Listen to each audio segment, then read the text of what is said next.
Microsoft Teams is one of Microsoft's very fastest growing products. It's currently rolled out to 500,000 businesses worldwide. And so for the purposes of today's video, we are going to compare the Microsoft Teams phone system offering with the other common phone system that we use, which is the Gamma Horizon phone system that lots of our customers use, which I think is a very stable, reliable, feature-rich platform. So it's got quite a lot to live up to. But is using Microsoft Teams as your phone system actually going to work and work well? Today we're going to find out.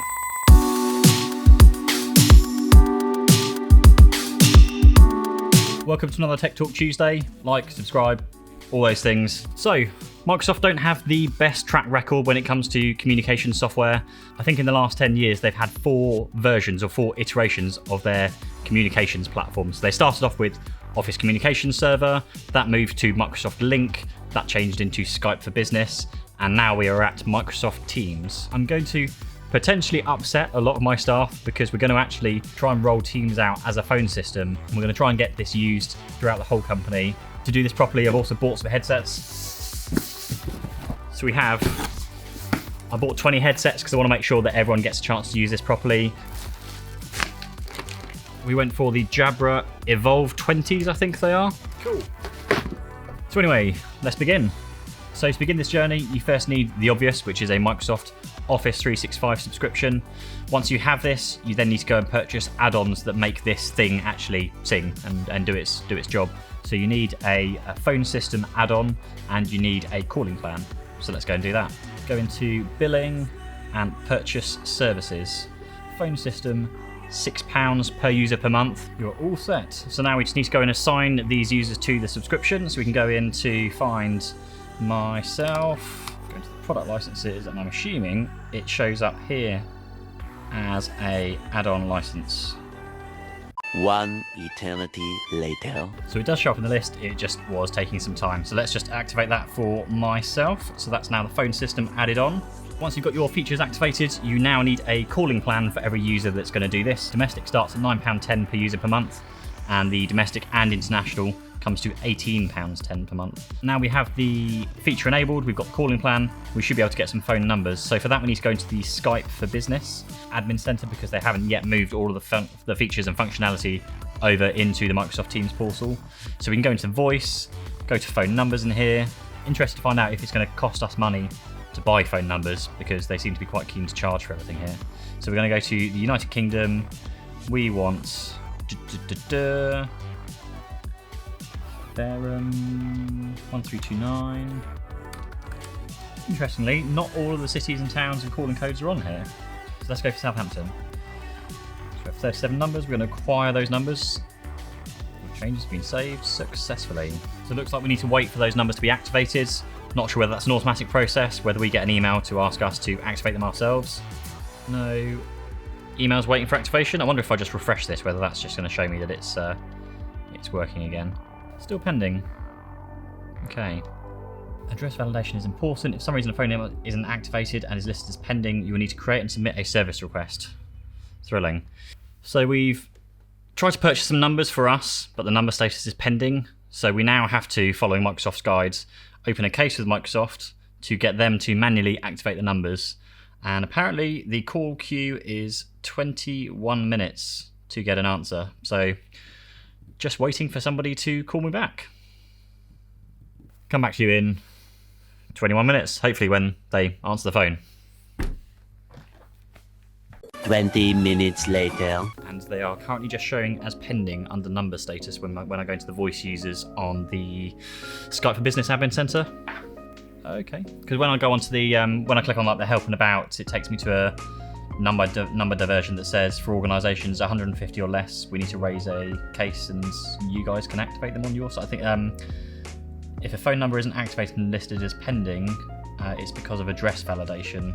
So much later that the old narrator got tired of waiting and they had to hire a new one. It's now 4 hours later and I've just got off the phone to Microsoft who have fixed the number issue, so the numbers are now activated in our accounts.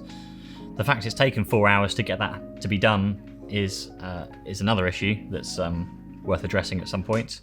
And so now we can crack on, get the phone system set up, get all the hunt groups set up, get the call queue set up, and basically configure the whole thing and give it a try. A few moments later. I think we're ready to hand out some headsets, so let's get that going.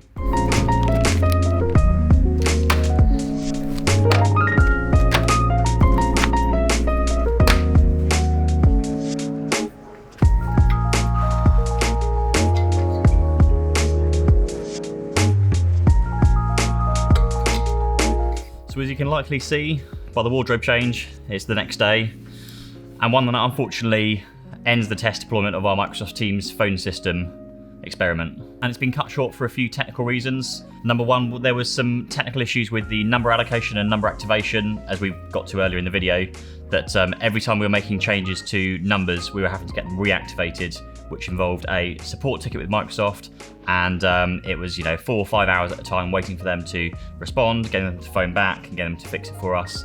It's just not sustainable.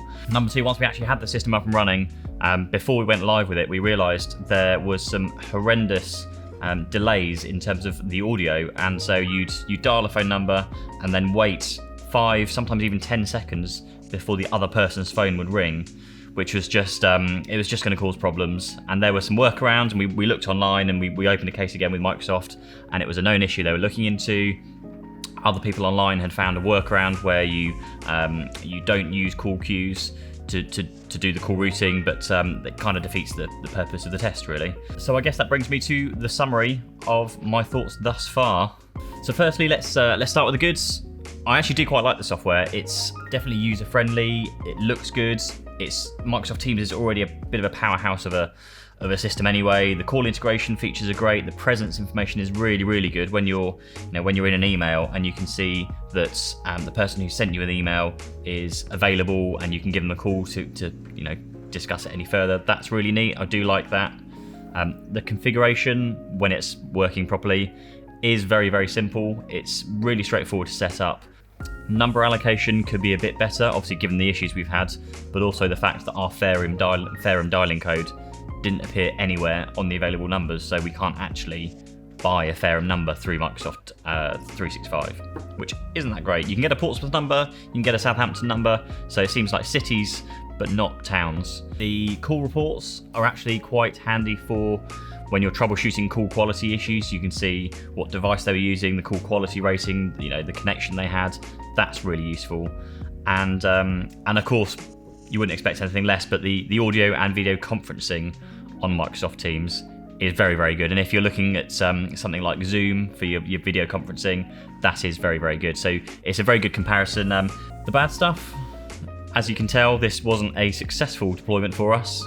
Whilst it's easy to set up, the settings can be slow to apply, particularly with the licenses. When we're applying license changes, you're sometimes having to log out, hit refresh, close the browser, open the browser, log back in again, and then sometimes having to wait half an hour or so. Most of the time, actually, I made the changes, walked away, did something else, came back, and then hopefully they would have updated and be working. So that was quite frustrating in terms of needing to make some changes and get things done.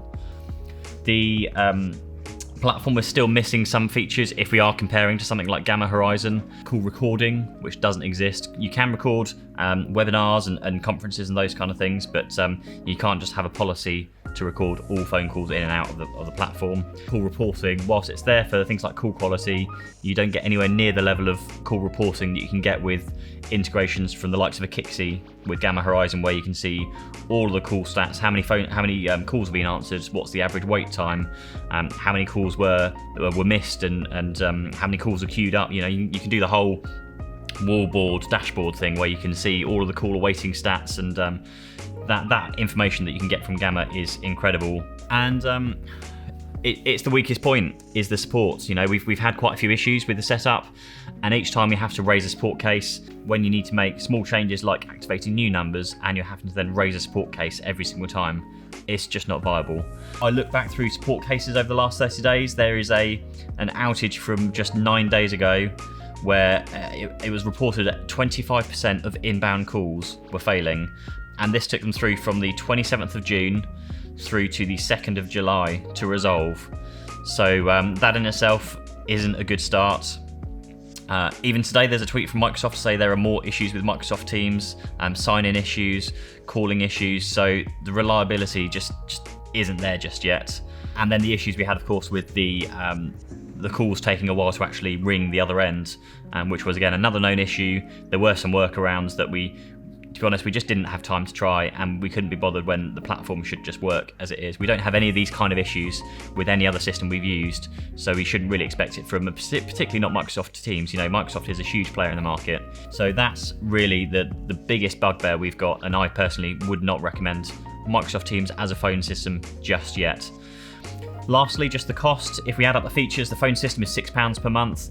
You've got to add on the calling plan, which starts at £9.10 per user per month. That already takes you to £15.10 per user per month, which means the Microsoft Teams phone system costs more than the other systems that we offer. The Gamma Horizon, we offer that at £12.50 per user per month.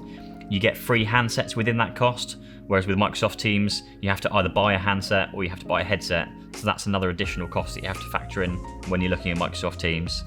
And yeah, so that's really my summary. I think it's a very, very good system. I think it can be a very good system. It just needs some more tweaking from Microsoft. So that's it from me today. I'll leave it there. Like the video if you did, subscribe if you're not already, and I'll see you in the next one. Thank you. Bye-bye.